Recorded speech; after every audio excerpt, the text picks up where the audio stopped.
Adam Zuckerman.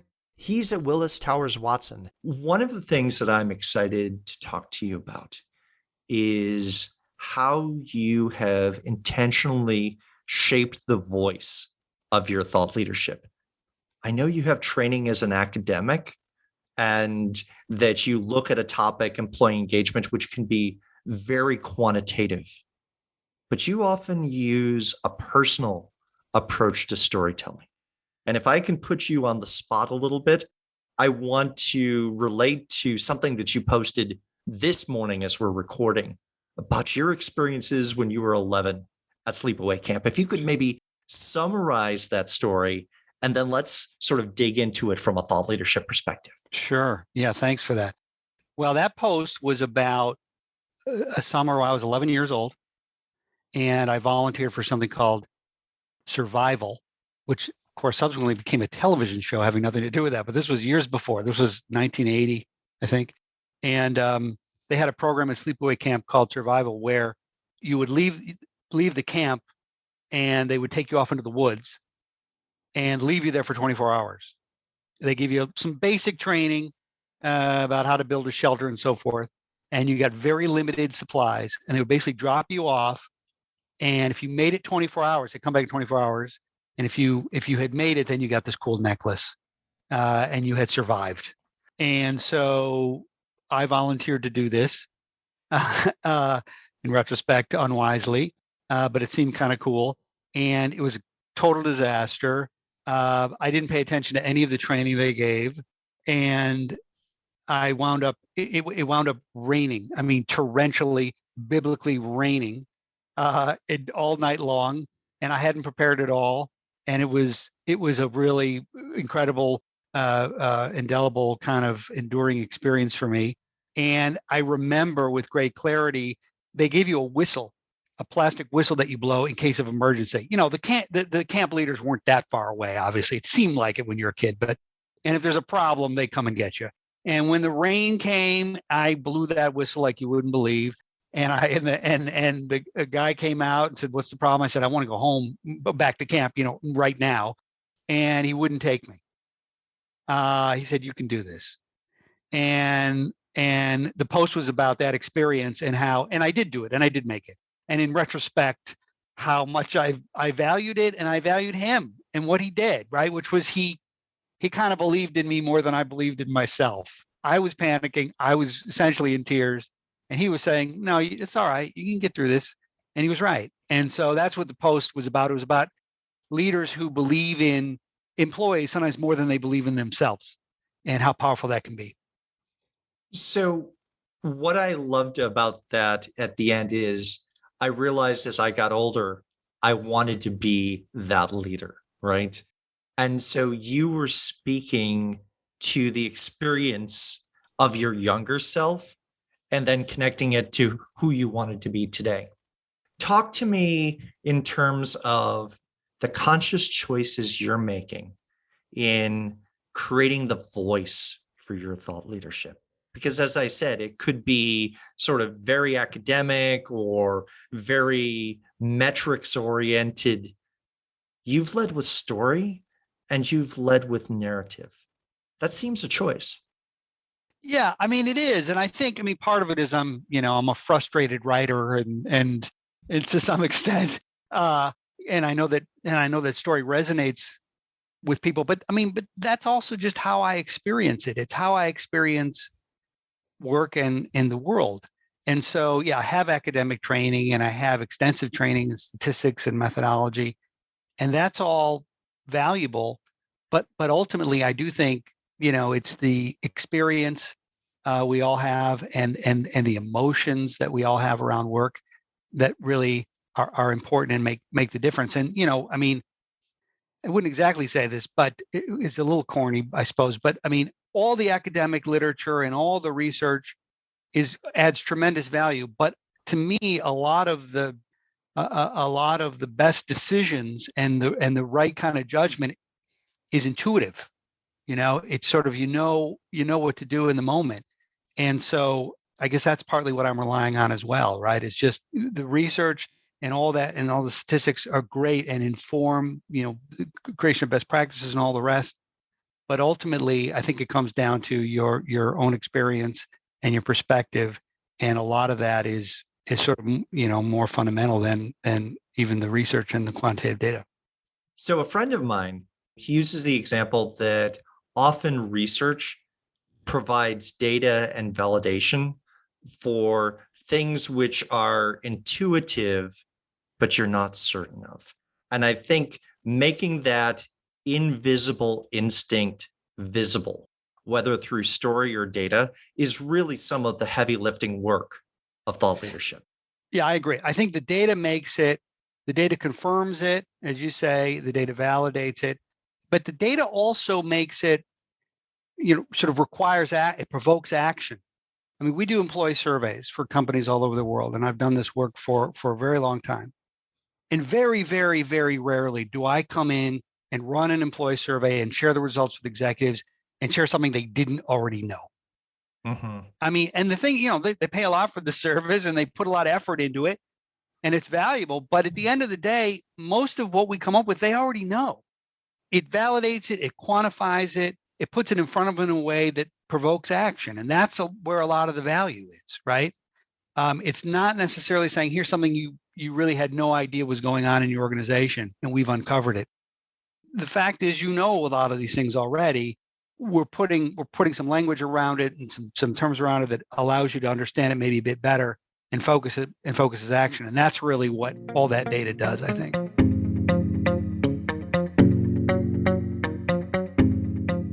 Dr. Mary Cronin. She's a research professor at Boston College. Many entrepreneurs are visionary, but you don't have to be a visionary to be an entrepreneur, right? But that sense of building the future, of making something new or serving a need that hasn't been served before requires storytelling, especially if you're doing something like creating a new market and you're doing category creation, where you have to convince people this is not only a problem, but it's a solvable problem. Yes.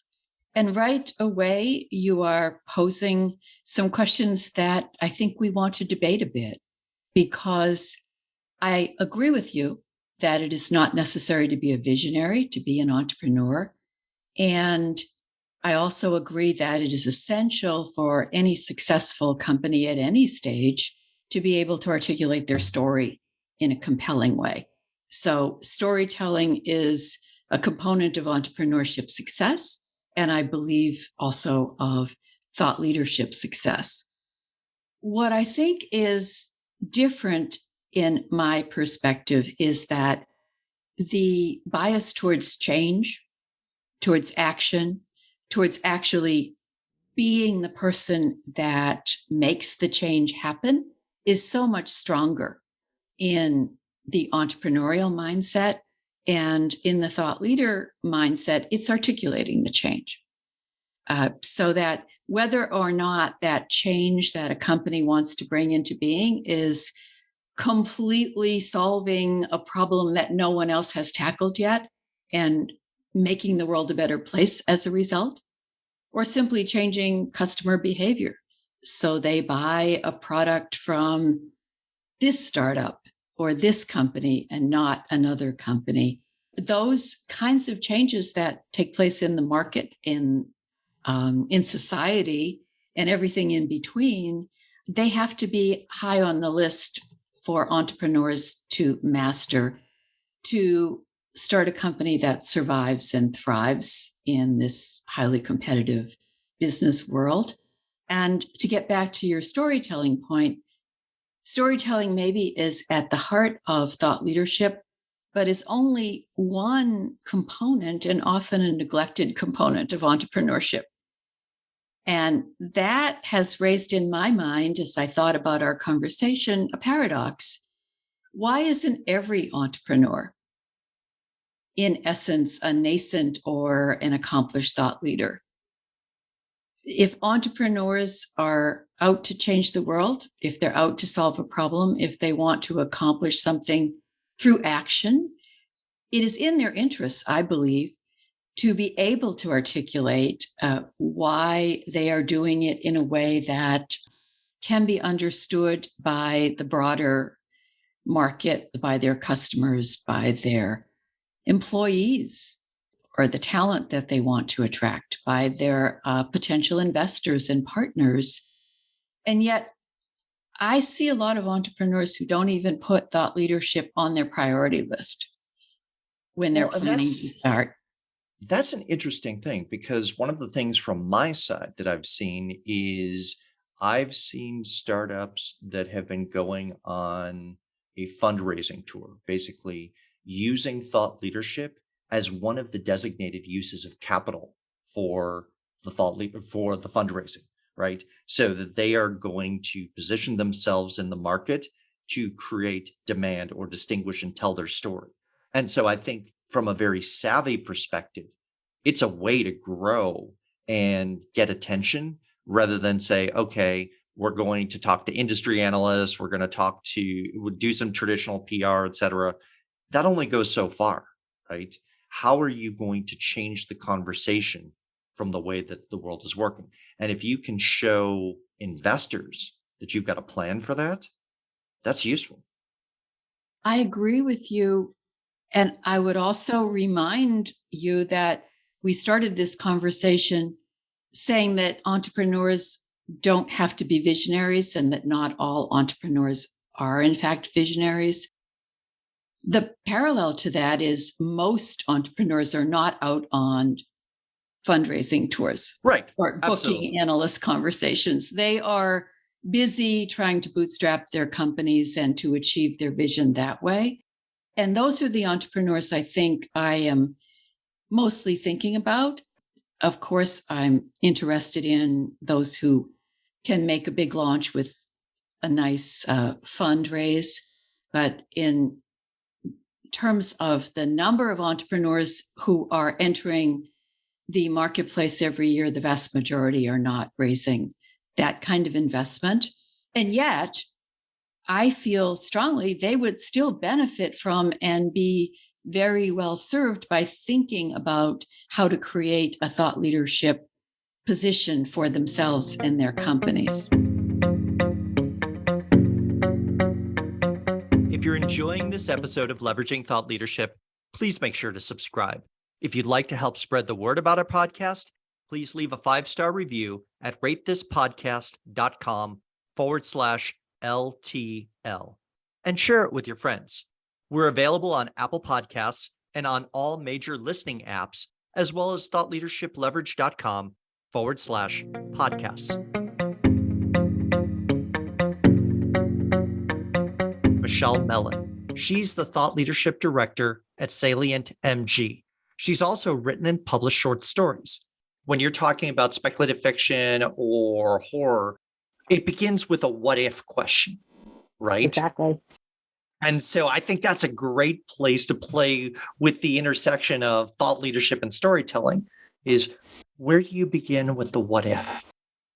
I think in terms of the thought leadership that I'm working on for clients, when I'm helping them develop their platform, their strategy, their ideas for what they're going to talk about, it's always going to be this what if scenario. So we know what's happening in the world right now, but with thought leadership, we want to dive a little bit deeper. We want to say, what are the trends? What is coming around the corner? What if this thing that's happening now turns into this thing that's happening tomorrow? And so I think there's always a very strong speculative element to thought leadership as well.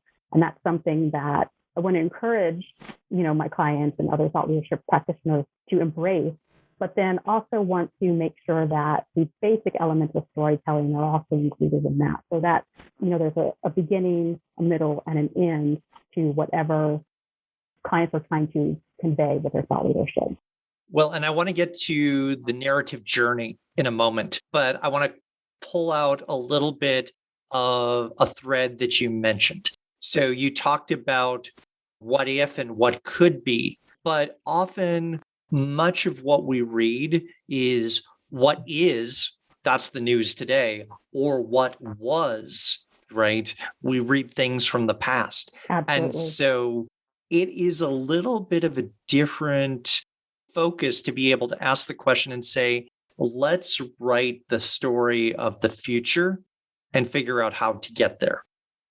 I think that's a difficulty for most people. I mean, like I said, I love speculative fiction, but sometimes it's difficult for me as a fiction writer to sit down and say, okay, what is the world going to look like in 50 years or 200 years? What does the world look like on, another planet somewhere?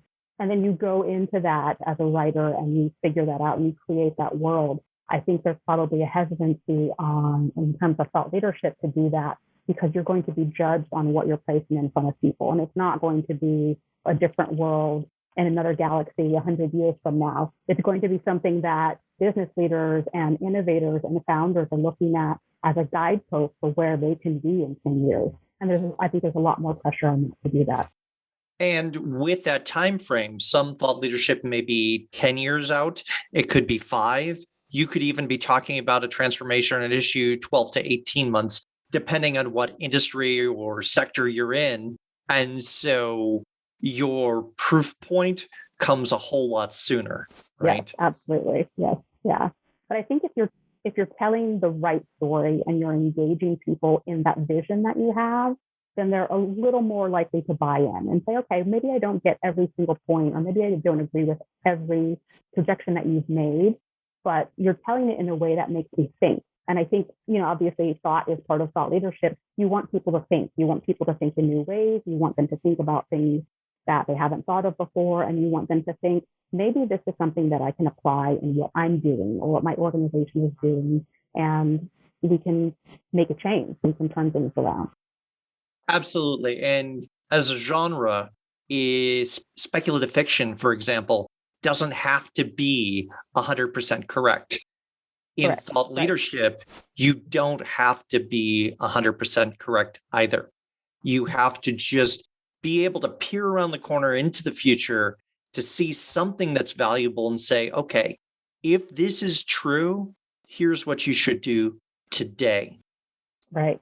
And I think that point is really key for storytelling in general. It doesn't have to be correct. You have to communicate an idea, and you have to communicate it in a way that it resonates with someone, and that they can engage with it and embrace it. But it doesn't have to be perfectly correct. It doesn't have to follow all the rules. It doesn't have to follow the predictable path. It just has to reach at least one person to bring them in and get them on board with what you're thinking. So earlier, you laid out a predictable path. All stories have a beginning, a middle, and an end. And the beginning's what comes first, and then comes the middle, and then comes the end. But you just said that sometimes breaking those rules is what makes a story interesting. How do you tell engaging stories in thought leadership? And how do you either follow the rules or break them? That's a great question. I think, to go back to what I said, so the beginning, the middle, and the end, those are the elements of storytelling. But I think we're seeing more and more that when you mix those up, maybe you start in the middle and then you have the end and the beginning, or you start at the end and then you work your way backwards. That playing with the format of the narrative can also be interesting and engaging. And, like we just said, there's no right or wrong in storytelling. And so I think you also have to let yourself go when you're doing storytelling and thought leadership and think, I don't necessarily have to tell this in a way that everyone else has. If I'm writing an article or I'm doing a podcast or, whatever format it comes in, I don't have to do it in the way that everyone else does.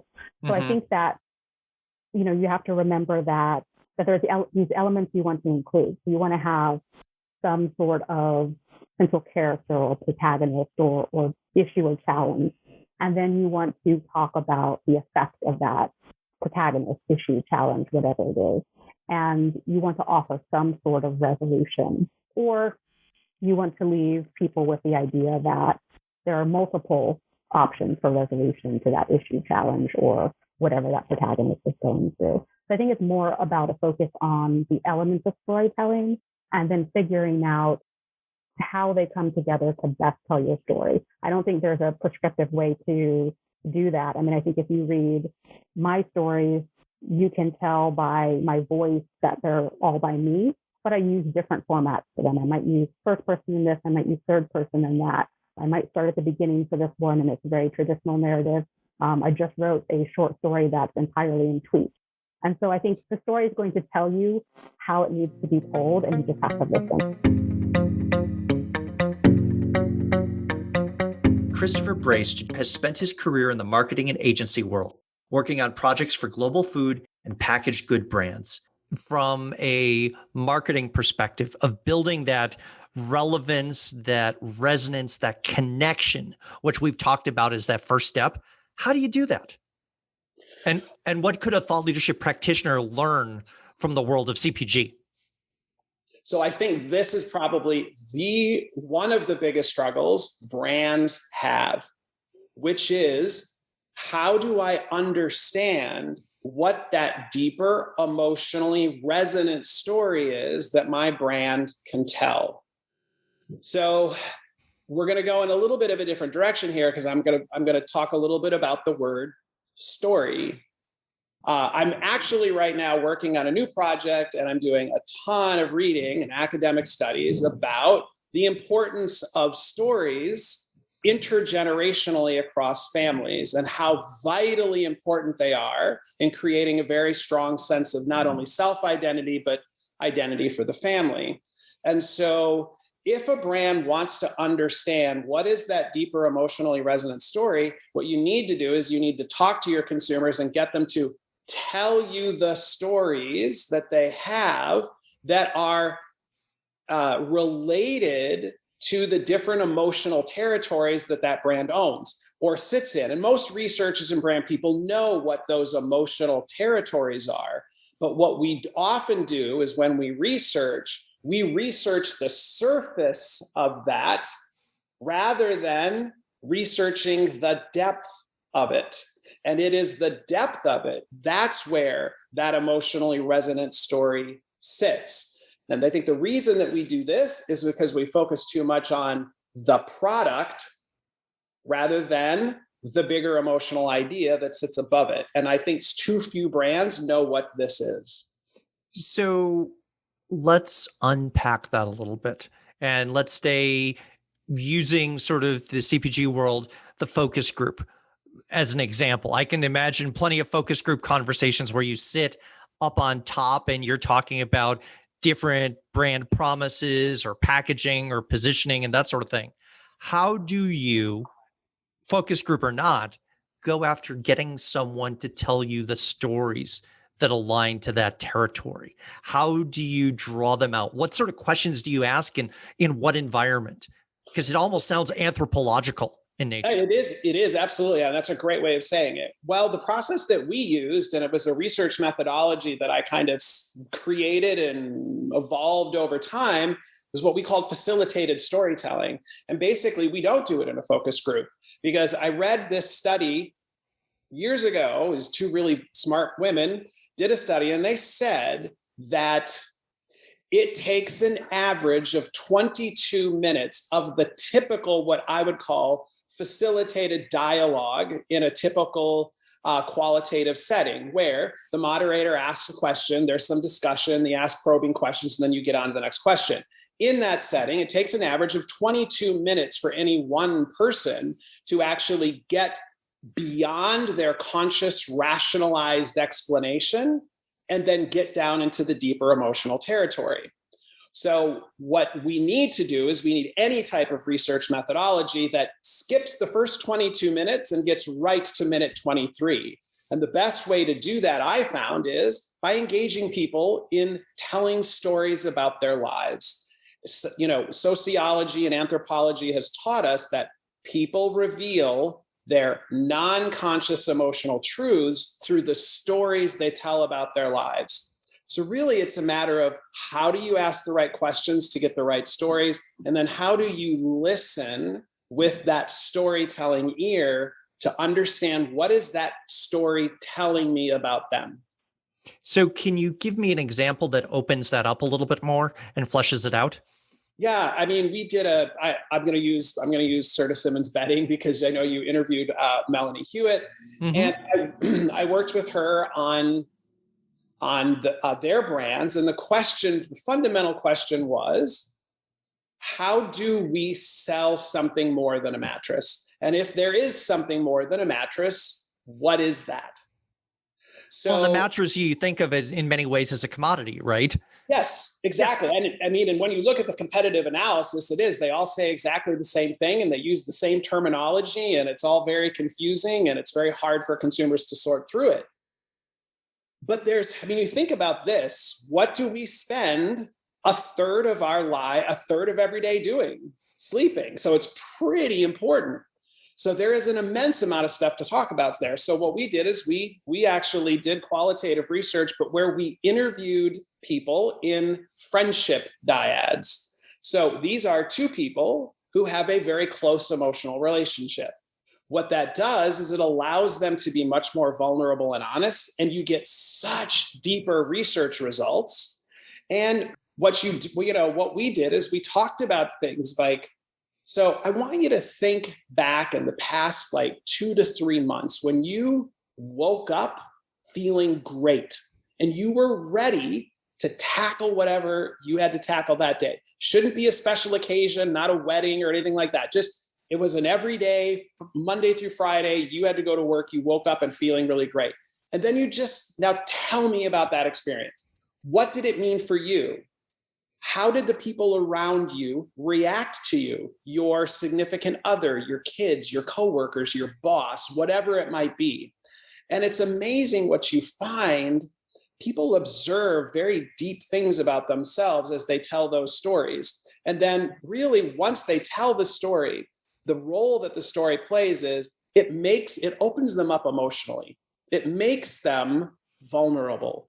So then the researcher can start asking those questions that you really want to start asking at minute 23, not minute 1 through 22, but minute 23. And that's when they reveal all the gold. If you're interested in organizational thought leadership, then I invite you to subscribe to the OrgTL newsletter. Each month, we talk about the people who create, curate, and deploy thought leadership on behalf of their organizations. Go to the website orgtl.com and choose Join Our Newsletter. I'll leave a link to the website as well as my LinkedIn profile in the show notes. Thanks for listening, and I look forward to hearing what you thought of the show.